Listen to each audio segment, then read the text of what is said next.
Mon enfance, c'est les hôpitaux, les fauteuils roulants et en moyenne une fracture par trimestre. Moi, je suis né avec la maladie des os de verre. Concrètement, c'est les os plus fragiles qu'une personne normale. Le risque de se casser au moindre choc ou à la moindre chute.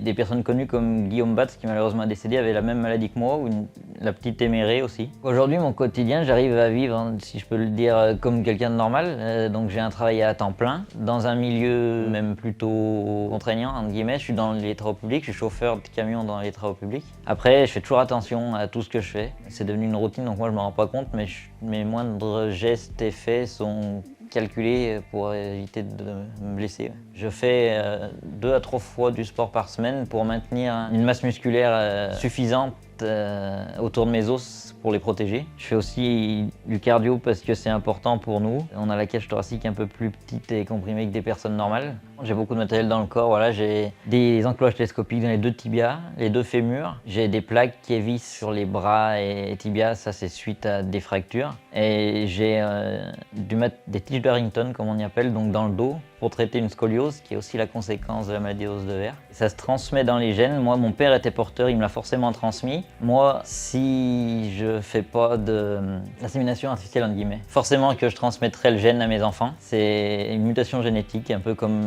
la trisomie ou d'autres maladies